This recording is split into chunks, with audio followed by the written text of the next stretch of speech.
Why are people so afraid of failing? It's uncomfortable. It is so uncomfortable. And obviously, in our head, we make everything worse than what it is in reality. I'm sure you've had that experience and you're like, why was I so worried about this? Stacey Steinmiller is the founder of Radical Evolution. Combining her expertise as a trauma specialist with spiritual insights, Stacey guides driven, creative individuals to live authentically and achieve their dreams by integrating the knowledge into their entire being. I just need to get out of my head because being an entrepreneur is a lot of stress. Like, it's a lot of pressure that we put on ourselves to get up every day, be perfect, perform, have an income, and it can get really overwhelming. She has built 3 successful businesses and is passionate about leading others to embrace their unique gifts to radical evolution. One big shift for me that helped in my entrepreneurial journey, especially switching from therapist to coach, was beginning to see myself as an artist.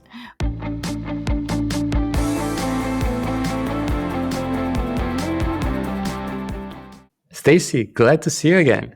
Yeah, same, Gabe. Thanks for having me on the show. Can't wait to dive into today's conversation since I met a lot of people recently that struggle with doing almost anything. Like they know they're supposed to do a project, apply the thing they have in their mind for years, and they are simply unable to do. Why so? Yeah, that's a really good question. And there's probably a lot of different reasons. But I usually find it comes down to some sort of fear that is going on underneath the surface. And depending on what that fear is, how it manifests out into their reality. And that fear can be fear of failure, can be fear of being rejected.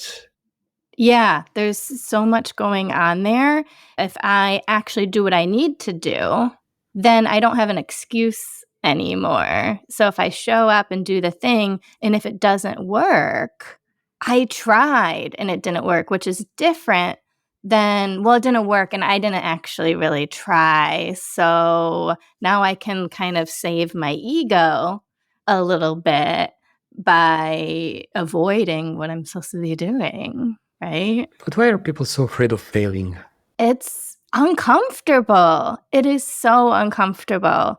And obviously, in our head, we make everything worse than what it is in reality. I'm sure you've had that experience and you're like, why was I so worried about this?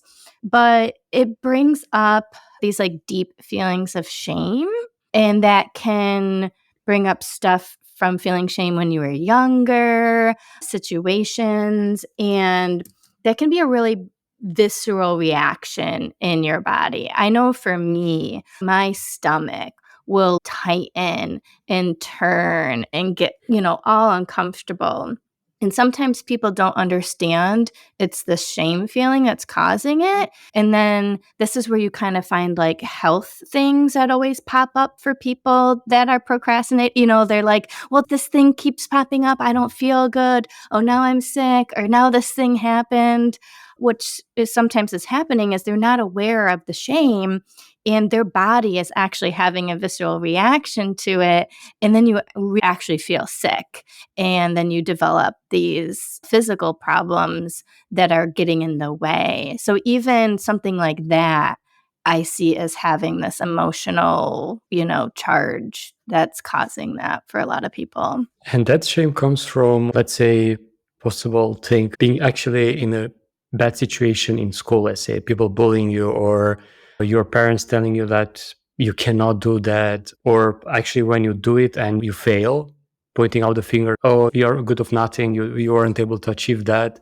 This influence that shame or is more than that? Yeah, totally. There's a lot of those things, and it's actually normal as children to feel that shame when things go wrong. Because even someone like me, who I had really loving parents, and a lot of my clients that work with me, they didn't have, a great childhood, but I did. But even when I did something wrong or I feel I screwed up, I'd get that real deep, like, it's wrong, I'm bad. or this fear something bad's going to happen because I screwed up. So there's also this attention right on you. I remember one time I didn't turn a homework assignment in at school, which shouldn't be that big of a deal. I forgot it. I left it in the homeroom or something like that.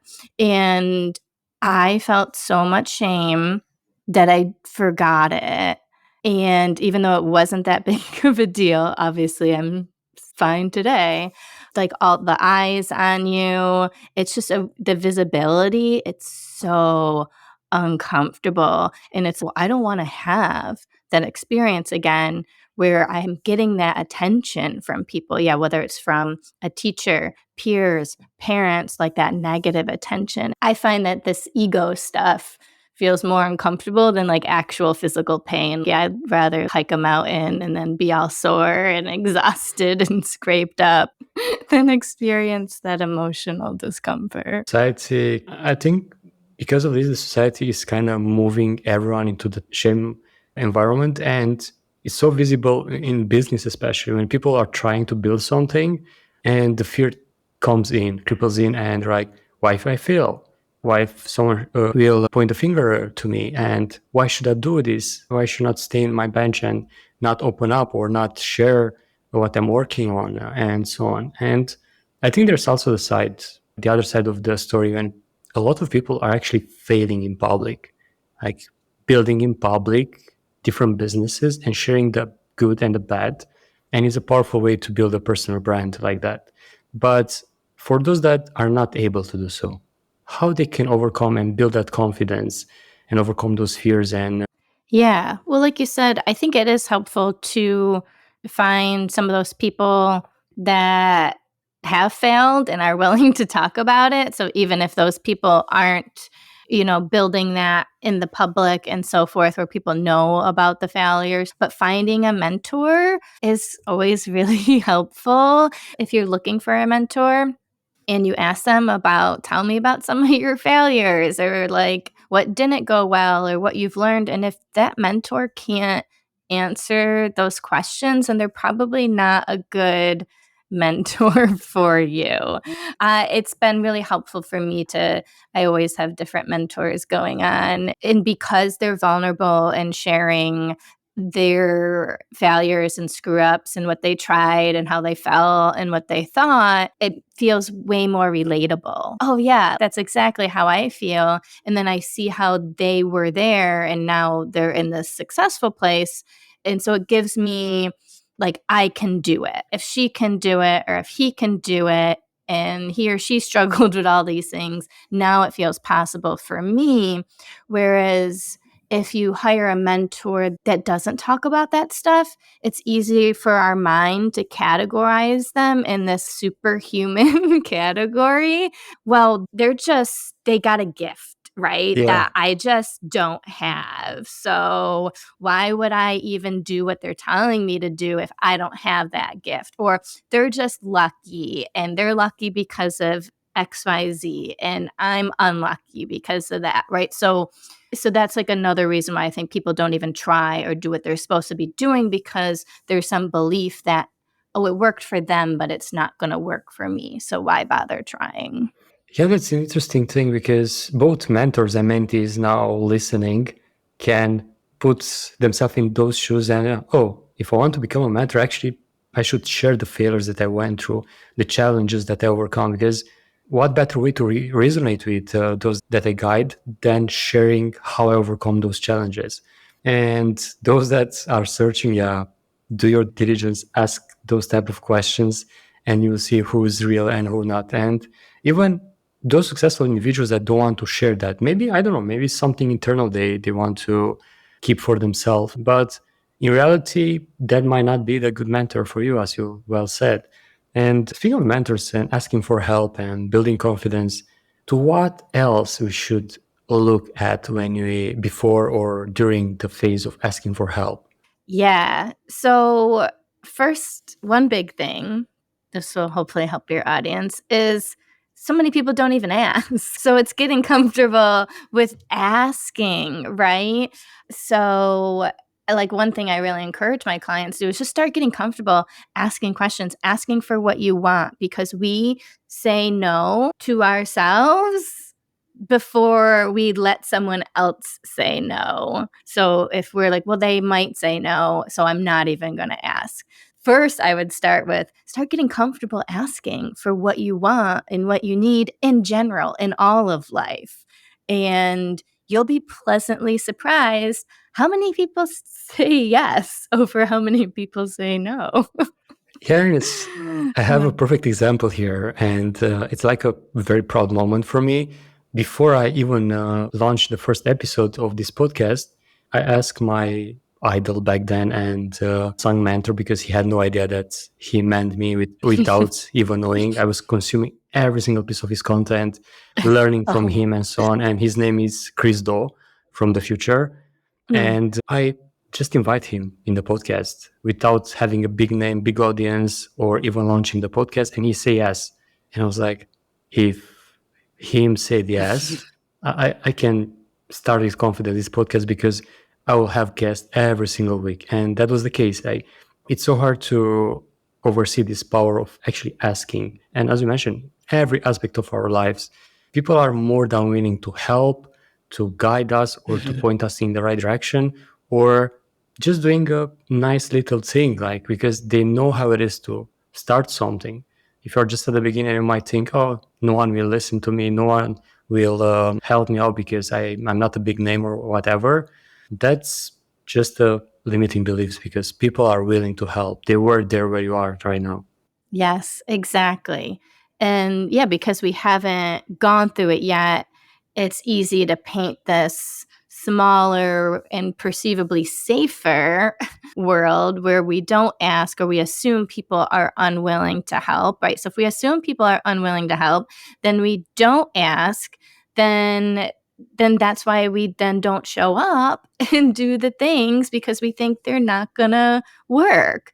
And it can feel oddly safe to live with that perception because it's vulnerable to put yourself out there, do what you need to do, ask the questions, allow people to see your flaws. So oftentimes that negative worldview is usually coming from a place of, trying to protect ourselves. So one thing I encourage my clients to do is to recognize like, oh, that negativity or that fear that's coming from a place of protection.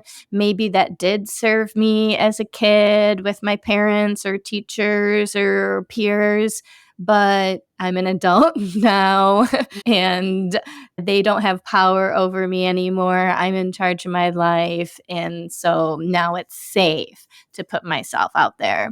So I know that sounds like very obvious, but oftentimes just literally saying that out loud, putting your hand on your heart and saying that helps get that information in so that you can change from those old behaviors of quote protection into the new ones of being more visible and asking for what you want and putting yourself out there.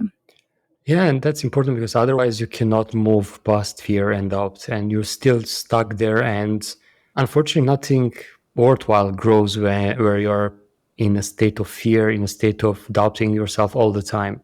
And on that, because we all know nowadays it's so hard to differentiate yourself in business, especially in what you do, if you don't put yourself out there, if you don't start building a name for yourself, since most jobs starting slowly become commodities because of AI. And I personally believe that there will come a time that your unique story, your unique way of doing things and showing up will be the thing that differentiate those that succeed and those that are just going to be replaced by AI. On that note, what else, apart from overcoming these fears and doubts, people can do in order to start building their image and putting themselves out there and being vulnerable at the end of the day? Yeah, I love this too. So, one thing I want to talk about with that is play. A lot of us as adults don't play in general, one.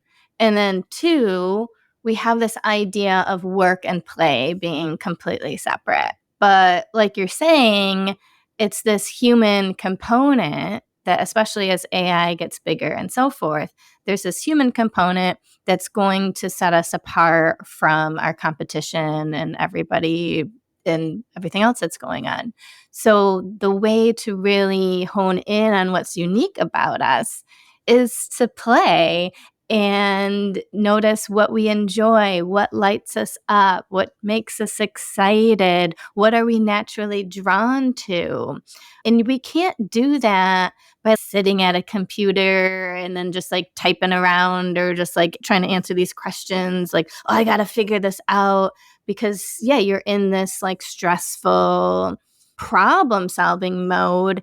And then you're kind of looking at yourself as a problem, I guess, if that makes any sense. So it's more about how do I take a step back and relax and create space for myself to explore and play. I have my clients, we'll be on a Zoom call. I'm like, okay, we're going outside today. And I make them go outside. And then I'll say, okay, I want you to wander around and just gather any object you feel drawn to. And that's the prompt, is to just walk around, grab whatever. And it's amazing just from that one prompt alone, all the stuff that comes up for people. Like, well, I shouldn't do that. Or that's not right. Or what if I pick this flower off? Like all of these things are coming up for people. It's amazing. Yeah, that's an interesting aspect because at the end of the day, without having that fun part in it, that play inside of day-to-day life, what's the point if you are just serious about what we do, focus all the time on our job or productive and stuff like that, without rest, play, and incorporating a bit of fun part in our routines, it's not going to work. And it's one of the reasons why most businesses fail is because not only because they are not able to sustain it, but because they don't enjoy it. They don't have this fun part. And I recently heard an interesting approach to this. Make sure that every single day you do at least one thing that makes you happy, like one thing that lights you up. And that can be done in a work environment too, because we are too serious. Why this generation and this time that we're living in, we are so drawn to making more money, achieving more in any aspect of our life instead of actually enjoying living. Yeah, I think that's so important.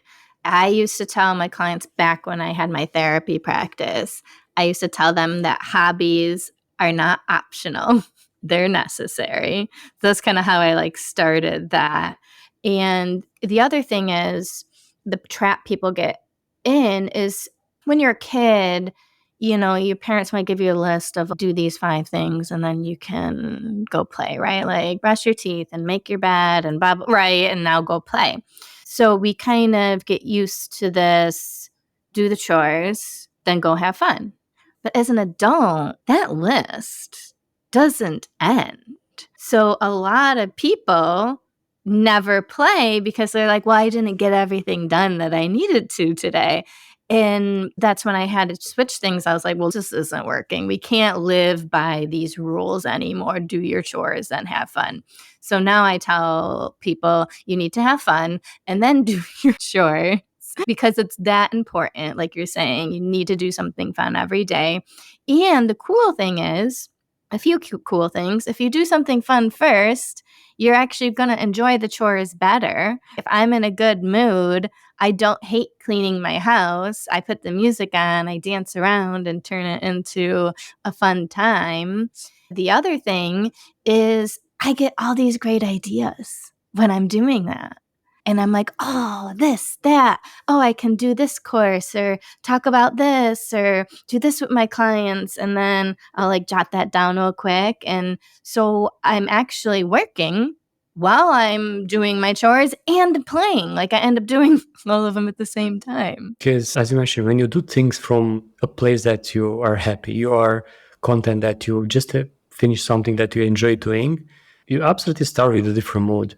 And that's why, for example, some people are more productive if they start their day with going to the gym or doing some sort of exercising, because that's helping in many ways. And those are the habits of successful people. I'm not saying like you should go to the gym every single morning or whatever, but I'm saying that exactly what you did.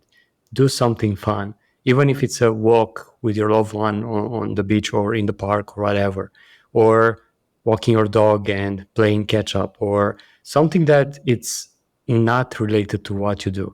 But on that note, in the same time, I hear a lot of people that are more full of energy first thing in the morning. And an interesting study, I don't remember exactly the name of it, but I heard that if before you actually do anything else, like you wake up, you wash your face, maybe you brush your teeth, and after that you go straight away and put yourself on the laptop for 1 2 hours, because at that moment the brain waves, they're not fully wake up, but when you start working, they're out of the blue wake up in the mode of work, and you enter in that flow mode, and you're able to have deep work for a sustained period of time.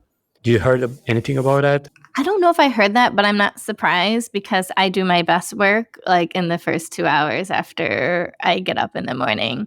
So, what I've learned to and I did that yesterday morning, and I even put my workout clothes on and everything, but I kinda sat down, I did some journaling, writing, got all this work done. I was launching a new course, so I was, like, getting all that ready, putting that out there. Then I did my exercise and stuff. I actually even waited till the afternoon, and then I used that as my, like, afternoon pick me up because I knew I was gonna expel a lot of energy because I was putting something out there, and it did feel vulnerable, and it was bigger. So sometimes I'll plan my exercises around that, knowing I'm gonna feel a crash after this.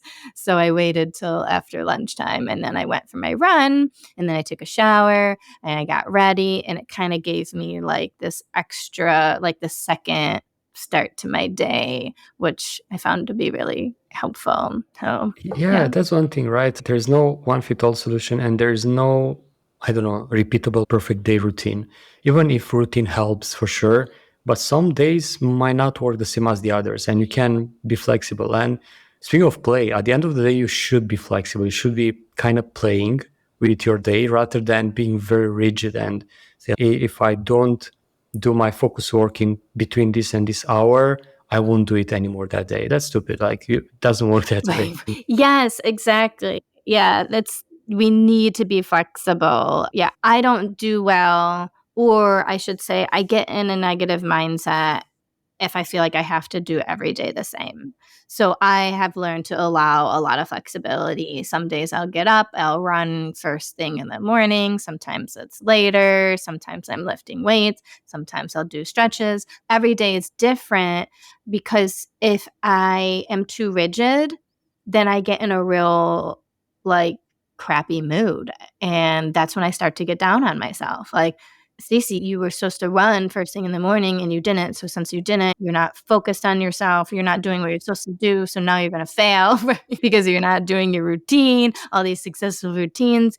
So for me, I feel it comes down to the energy and mindset. And if I make something like exercise so rigid, then that becomes it's not fun anymore, right? This is supposed to be me moving my body, waking myself up to feel better. But if I put all this pressure on myself, then something that is there to serve me ends up feeling like a chore and could bring up even more. And then, like we were talking about before, can snowball into procrastination and all of the things. And since you brought that up, back up the procrastination part, like how do we actually stop feeling that you are wasting the time? Because sometimes even some procrastination is good, and sometimes wasting time in a good way, like playing, is not a waste time at all. Right. Yeah. So you can feel it. So when you get that inner feeling, you're just like stuck at your computer or something. It's like a stuck feeling. Yeah. So as soon as you notice that stuck feeling, or when you decide, I don't want to feel this stuck feeling anymore, the big thing I tell people is to like just, for me, I leave the house. I just leave the house, go to a coffee shop, grab a cup of coffee, go to the park, walk around, leave whatever it is that you're needing to do, right? This project or so forth. Now people are like, well, I didn't get any of it done. And if I just go do that, then I'm not going to get it done at all, right? So that's the fear, is if I leave it, that you're not going to come back. So then I would really dive in. Well, why don't you trust yourself that you're going to come back? Now you really can dive into the deeper stuff of what's going on there, which I always find fun. Yeah, speaking of that, because with your background in therapy and practicing therapy for so long before you pivot to coaching, how much of these things are internal rather than external factors, if not most Yeah, of them? I think most, if not all, because that's the other thing too is it, and and the strategies and all that stuff, they're all great and they're good, but yeah, you can learn all the things, but if you don't work through that inner stuff, then you're not going to implement all of the great knowledge that's out there that people are offering. So yeah, I do feel like there's just so much is getting in our own way. And yeah, diving in. Do I trust that I'm going to show up? Do I actually have my back? And if I'm not showing up, what's that about? If I'm, stuck on the couch for hours and hours, I have to be like, I'm like depressed right now. Something's going on for me, right? And what is that, and really look at the fears and that are happening, and I need support. And then we can actually ask for what we need. Like sometimes it's like, I need to call a friend. I need to get out. I just need to get out of my head, because being an entrepreneur is a lot of stress. Like it's a lot of pressure that we put on ourselves to get up every day, be perfect, perform, have an income, and it can get really overwhelming. So it's kind of like, how do I take a step back from that sometimes? So if we're collapsing, yeah, maybe we need a break, kind of coming back to our purpose, like why we're doing this to begin with, and, going from there. And I want to make it this a bit actionable, since a lot of people are in that situation. They, as you mentioned, sitting on the couch, they're not able to do anything. And I was in that situation 2 years ago. Like I almost for 1 year, I didn't do much. But at that moment, I didn't know what's happening with me. I just didn't have the drive anymore. I didn't have the energy to do much. And I was in depression, but I had no idea that's the case. And I'm having friends that I talk to that are now in the situation, and me seeing from the outside and seeing the patterns that are similar with the ones that I'm in. Of course, I'm not a professional to put a diagnostic or something, but I feel that's the case. It might be depression, it might be something much more deeper than procrastinating. And a lot of people that are probably listening to this, they either went to a certain similar path, or let's protect them from going and arriving in that situation. How do you become aware of your feelings? How do you become aware of that something is not right, or signs that something might happen? So, one thing I like to do that I started doing is journaling. I don't know how you feel about journaling. And there's something, I feel like people have different feelings about it. There's an exercise called Morning Pages from Julia Cameron. She wrote The Artist's Way. So, that's actually a good point. One big shift for me that helped in my entrepreneurial journey, especially switching from therapist to coach, was beginning to see myself as an artist, which I thought was kind of crazy. What? I'm not an artist. Like, this doesn't make any sense. A creative might be. I need to live a creative lifestyle. And that seems to work better for me versus I think we're like, oh, we're entrepreneurs. We have to kind of mirror more of this corporate sort of environment, even though the whole point of becoming an entrepreneur is to be free and not live like that. But I think it gets so ingrained in our head. That's how we have to work and do stuff. So I would really suggest exploring your identity as a creator and what comes up, or creative, and what comes up with that. So anyways, back to the morning pages. So Juliet Cameron's exercise is you wake up and like we were talking earlier, like the first thing you do is sit down and just spill like 3 pages of nonsense, like whatever is in your, just whatever it is, you just dump it. And even if you don't know what to say, at some point you literally will write, I don't know what to write right now. My pen is blue and this page, just write, because it kind of dumps all those things. So all those overwhelm, fear, whatever's going on. And it helps to just get you moving, right? Mentally moving, where you're just not in that stuck feeling. Because that procrastination, or you're on a more serious note, depression, that's that stuck energy feeling, and it feels so heavy. So I'm big on movement. So the journaling kind of moves your thoughts, dumps that out. That's why I'm big on exercising, or if that word is too loaded for people, moving your body. And it doesn't need to be big. I'm big on put music on and just move your body. Just get up and move, or leave the house, change the scenery. If I leave the house, I've moved and I've shifted. So those, they're really simple, but those are my go-tos of like how to get unstuck in that moment. And then once you get some movement in, now we have some more energy, perspective, and wherewithal to dig in deeper if we need to, if that makes sense. Yeah, and there is one interesting fact about journaling, since some people say that it's not just, I can do that in my mind, like I can just think about the things that I usually think. But the difference is that when we think about something, we're doing very fast, right? But in order to write, and especially write with a pen and paper, not on our keyboard, because we can be very fast when it comes to writing on a keyboard, the writing by hand is slow. It's a slow process and actually bring us in the moment rather than all our ideas flooding our brain, overthinking and bringing basically all the nonsense out, but this time in a good way. And there is also, I don't know how to call it, but it's some sort of interaction between a physical aspect to it. Like instead of just thinking, actually doing, like you mentioned, a movement, writing in a slower way. You see how the pen move on the paper, and you kind of leave all the nonsense behind rather than just overthinking, have that problem, that's worse, or that to-do list, those chores, and all those things will not be there anymore after you finish. And I did it as well, and it worked wonders for me too. And not to mention creativity, like it can bring the spark out of you, and it can even go as further as saying like finding your new path in life or your new career or whatever can be. Yep.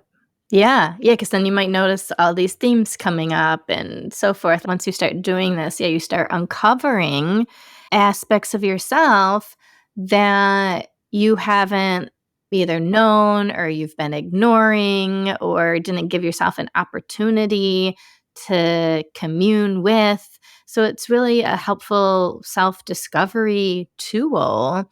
But yeah, I really love your point on slowing down, being more mindful. And it's hard to do in society that's all go, reduce. And so sometimes I like to think about it as like an act of rebellion to slow down.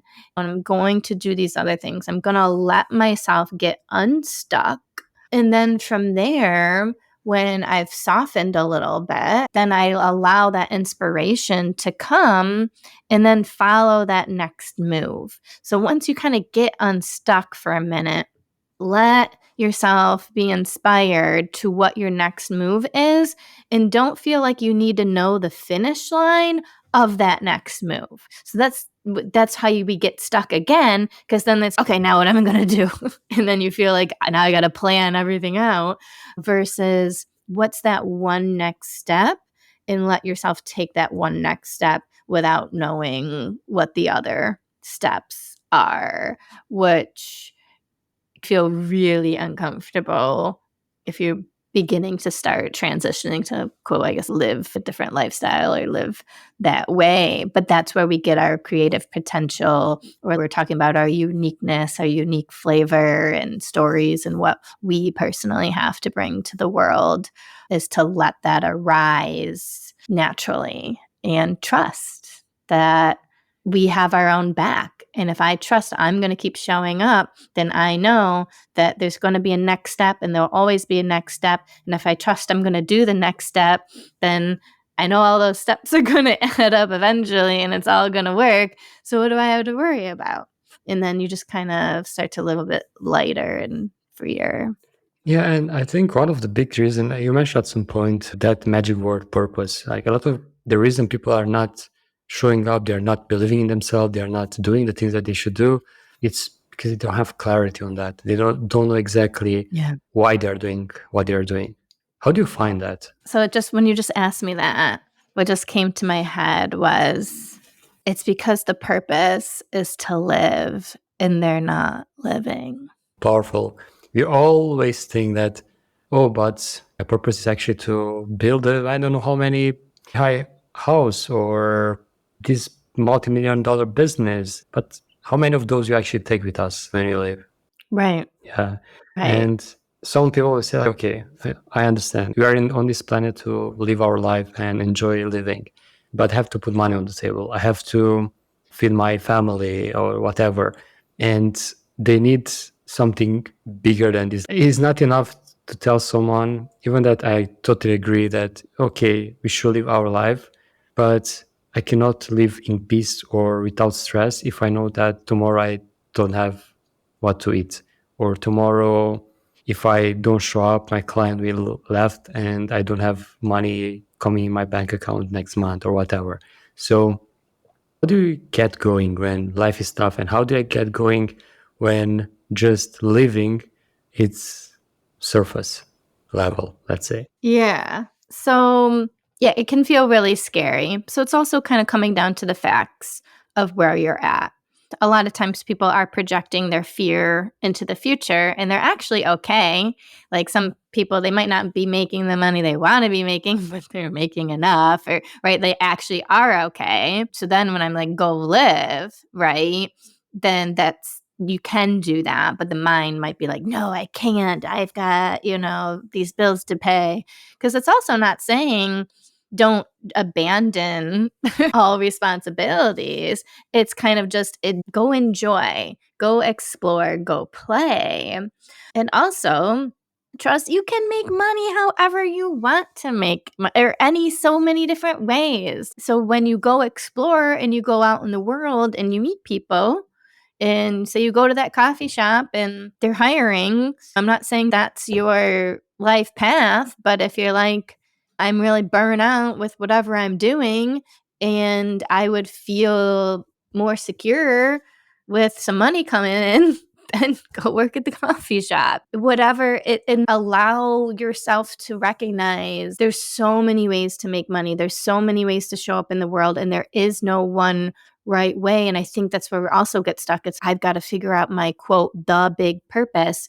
And if I'm not doing that, then it's just all this pressure versus, yeah, go live. And if you're open-minded enough, start to show up for you, or those clients maybe you don't want to show up for that client tomorrow because you don't like working with them or it's not a good fit. So maybe there is a reason. That's also a thing. And if you're only doing it for the money, then that's not going to be helpful, and it's going to pull us deeper into feeling stuck. So sometimes it's, releasing all those responsibilities and allowing the opportunities to come and take them and not get stuck in this, there is a right way and a wrong way for me to live my life. That's the thing, right? Because we often think that there is, maybe we start something, a new business or a new path in our career, and kind of get going, and they're like, oh, this is my way, this is my purpose. And we don't allow exactly what you mentioned, to be open-minded, to be prepared for opportunities, to to have our eyes open and see, what if there's something else? What if I can do more? And trying and playing, practicing this creative way of seeing life and living is a way to explore those opportunities, to get them. And they won't happen if you're just stuck seeing just, the face, what you have in your face. And at the end of the day, indeed, like, if you're listening to this podcast and this conversation, you already have a device in your hand or in front of you, and you're already in a good situation. You have internet connection, Right. you have electricity, since a lot of people on this planet Right. don't have those. So you're fortunate. Right. Be grateful. And I'm pretty sure the internet is full of opportunities if you're in that position of searching for them. I love this approach, Stacey, not focusing on that purpose that most people think of, like, I should go and find a miracle that will guide me through life and so on. Just living and enjoying it, it's much more than enough sometimes. Yeah. And because you're the miracle. If you keep searching for the miracle, that means you don't believe that you're the miracle. Yeah, So it's this constant coming back to self and putting the power here within you and not outside of you. And once we really get good at practicing that, recognizing it, remembering it, then we build our lives from us instead of constantly seeing life outside of us and something I need to go get and obtain, and that we've had it all along. And that's when we're our most happiest, creative, unique, highest service selves. And that's where the quote success comes in. exactly. Because, yeah, we don't realize how big of a miracle is that we are here on this planet. Like, the chances are so small to be born as a human. Like, from the inception point of view, like, there are so slim chances to be conceived. Like, it's unbelievable, and people don't realize that, and they just are are not grateful enough and not aware of. And I was guilty of this as well. Like, I was chasing shiny things, my life purpose and stuff like that, and without realizing that it's a miracle in itself that I live and I'm here and I should enjoy this more. And thanks, Ceci, for this powerful reminder, because we often go through life, like I said previously, chasing things that don't matter at the end of the day. And if you're open-minded enough, if you overcome those limiting beliefs and start playing, start writing down our ideas, you never know what can happen. And usually it's a good thing. Exactly. It's a powerful reminder to come back to that gift of being alive. And when it's a gift to be alive, you're not going to be destitute. You're just not. And that's pretty freeing to know that deep down. Yeah, absolutely. And I'm sure that a lot of those that listen to us resonate with what you just shared. If they want to get in touch with you, where they can find you? Good question. There's a million ways you can find me. My website is radicallifecoach.com. You can find me on the socials. So my name's Stacey Steinmiller. So on Facebook, it's /Stacey Steinmiller. I'm sure you'll have these written down. So I'll put them in My the name. show notes as well. Yeah. LinkedIn, Instagram is The Radical Evolution. I'm everywhere. It's hard to miss me. I've made myself visible. Just following what you preach. But yeah, exactly. Yeah. Because, if you're not visible, how are people going to find you? And then how are you going to do your work if nobody can find you? Exactly. Yeah, and that's the thing, right? And of course, as you mentioned, I'll put the links in the show notes as well. And to wrap up our wonderful conversation, I would like to ask you to give those listening a fun challenge that should Ooh, apply in less okay. than 1 week. Be more aware about their internal fears and things that are getting them stuck instead of showing up. Yeah. Okay. So this is the challenge. So the next time you find yourself pulling your hair out at your computer, not being able to start whatever project or finished or work on whatever's stressing you out, you're feeling stuck is to close your laptop, turn on some music, and dance like a wild person and move your body. That's my challenge. I don't care how uncomfortable it feels, how weird, even if you're alone, if that feels weird. Dance, sing, move, do that. That's my challenge for everybody. I think everyone will have a much better week just if they do that even once. I really like this one because indeed I did it a couple of times and it worked wonders. Like even that it felt weird, but just moving, it's actually exercise on probably a song that you like or something that it's raising up your emotional state. And yeah, cannot recommend it enough as well. Thank you so much for sharing this. Cool. Thanks for having me.